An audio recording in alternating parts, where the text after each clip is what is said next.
Bonjour à tous, namasté, c'est Nelly d'énergie soins divins. Aujourd'hui, je vais vous parler dans cette vidéo des starseeds. La précédente vidéo de la semaine dernière parlait des enfants indigos, des indigos. Et donc, on m'a demandé de continuer sur ce sujet. Et la troisième portera sur les enfants cristal, les enfants solaires.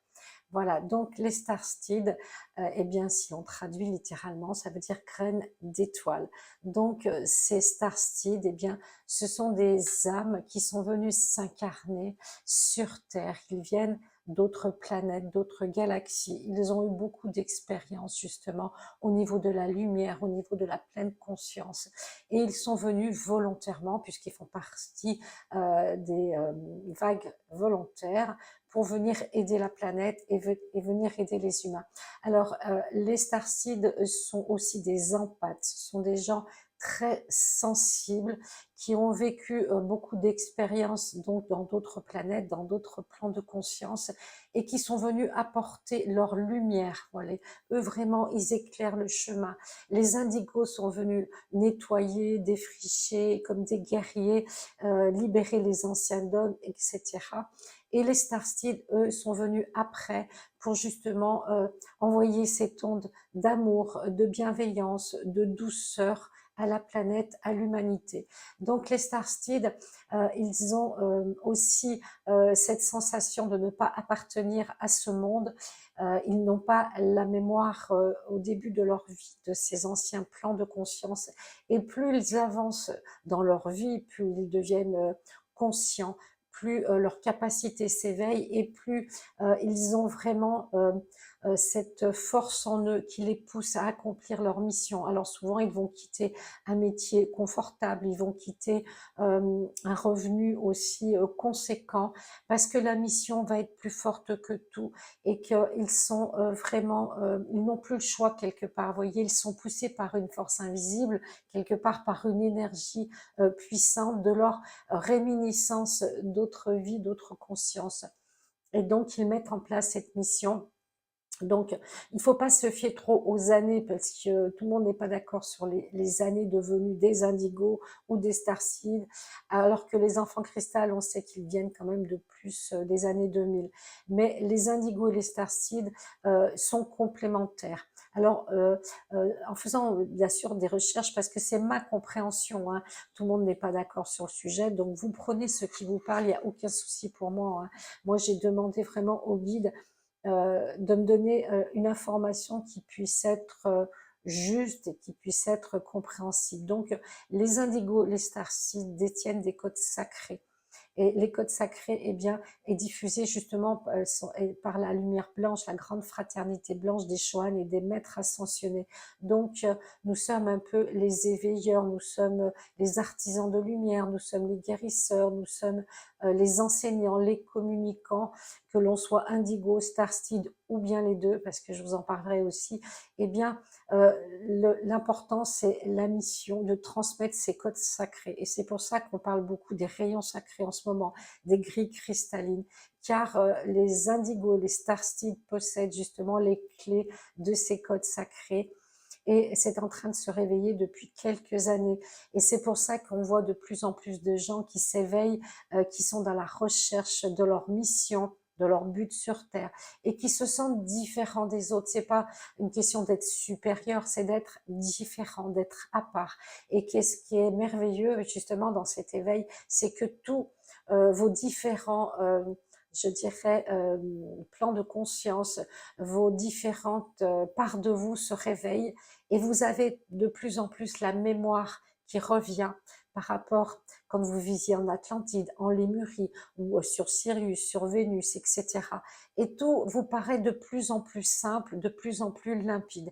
Eh bien, c'est parce que c'est le moment, justement, de pouvoir accueillir ces capacités, ces mémoires, ces codes sacrés pour pouvoir aider les autres. S'aider soi en premier, bien sûr, et une fois qu'on s'est aidé, qu'on a compris des choses, même si le travail est loin d'être terminé, eh bien, on peut apporter notre pierre à l'édifice, aider les autres. Et on a bien sûr un décalage émotionnel très fort quand on est un starseed, parce que justement, on n'a pas la même sensibilité, la même compréhension. Je dirais que c'est des personnes à haut potentiel spirituel, énergétique, sans être le Dalai Lama pour autant. Vous voyez, il y a une compréhension qui est instantanée. Il y a quelque chose qui va vous parler instantanément quand vous allez lire un article ou vous allez voir une vidéo, alors qu'un autre humain sur Terre, ça ne lui parlera pas du tout. Mais vous vous sentez appelé, vous vous sentez attiré par cette énergie, par cette information, et vous savez que quelque part, ça réveille quelque chose en vous, et vous allez le travailler pour pouvoir le diffuser. Donc, les indigos, les starseeds, la différence selon moi, hein, toujours, il y a pour moi, il y a une très peu de différence. Ces âmes sont venues s'incarner, c'est des âmes volontaires, d'accord. Les premiers des guerriers, les deuxièmes ouvrent la lumière, ce sont un peu des explorateurs et des diffuseurs de lumière. Et vous pouvez être très bien venir par exemple de l'Atlantide, où il y avait beaucoup d'enfants indigos, l'aura bleue, connecté à l'indigo, au chakra du troisième œil. Et selon moi toujours, eh bien, les indigos peuvent avoir une mission starseed aussi, parce que nous sommes des êtres multidimensionnels et infinis, et nous pouvons très bien venir, notre âme peut venir en tant qu'enfant indigo pour quelques vies, par exemple, et dans la vie suivante, entre-temps, vous avez exploré Sirius, Acturius, les Pléiadiens, et vous êtes venu en mission de Starseed dans une prochaine incarnation. Vous voyez, donc l'un n'est pas incompatible avec l'autre. Par contre, les enfants cristal, c'est un peu différent, mais on en parlera. Donc, ces graines d'étoiles, eh bien, ils sont venus assister l'humanité, éclairer l'humanité. Ils transmettent bien sûr des enseignements, et les codes sacrés sont pour l'évolution de la Terre. Et ils ont une structure énergétique un peu différente des êtres humains, je dirais lambda, classiques, car ils sont là pour relayer, pour donner le relais après aux enfants cristal aussi. Et leur dimension vibratoire est très différente, c'est-à-dire qu'ils s'éveillent très vite. Quand ils commencent à s'éveiller, ça peut se faire en quelques mois, voire une année, 2 années. Ça va très très vite parce que justement, ils réveillent en eux toutes ces capacités. Et là, c'est le moment d'y aller. Et là, le turbo se met en route, si je peux dire, et ils éveillent tout ça. Et un enfant indigo, lui aussi, vient d'une autre planète, mais il a moins voyagé.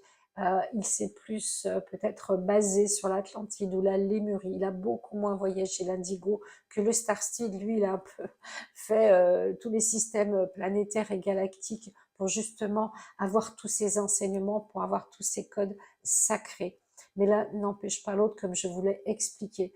Donc, il est important pour vous d'essayer de vous reconnaître dans cette description. Ils sont très empathes, les starseeds, très télépathes, très fins en observation. Ils analysent assez vite les personnes, les situations, et ils ont toujours ce côté un peu hypersensible, des fois qui est un peu trop fort, que l'indigo sera mieux se protéger. Avec l'expérience, l'indigo en maturité, il va gagner en protection, en capacité de se préserver, que le starseed va avoir beaucoup plus de mal que ça, puisque lui c'est vraiment un diffuseur de lumière, donc il ne comprend pas que les gens ne s'éveillent pas, ou que les gens ne suivent pas la lumière et restent dans l'ombre, vous voyez. Donc ça c'est très très important, parce que la lumière est en train de nous inonder, hein, que ce soit bien par la terre ou par les êtres célestes. C'est pas forcément quelque chose qui descend, c'est quelque chose qui est en nous et qui doit s'ouvrir. C'est un petit peu la différence. Et si vous voulez, eh bien, toutes ces semences d'étoiles sont un peu les chaînons d'une grande lignée de vagues volontaires, d'être des étoiles qui viennent aider, conforter l'humanité, et vraiment apporter de l'amour, de la lumière, de la compréhension. Et bien sûr, tout le monde n'est pas indigo ou starseed, mais leur caractéristique commune, c'est qu'ils viennent d'autres, je dirais, d'autres galaxies, d'autres plans de conscience, et ils ont eu du mal à s'adapter à la vie terrestre dès l'enfance. Et souvent, c'est des personnes un petit peu en décalage, même s'ils sont très ouverts, très communicants, parce que leur sensibilité justement les met en porte-à-faux, les blesse, ils sont très vite blessés, très vite sensibles.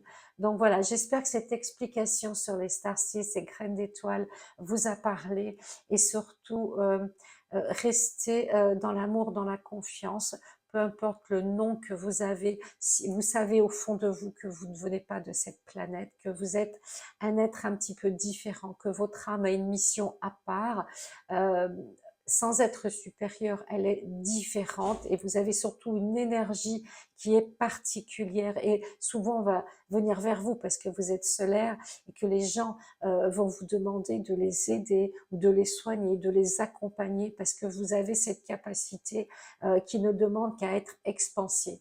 Voilà, je vous souhaite le meilleur, et puis je vous dis à bientôt. Namasté.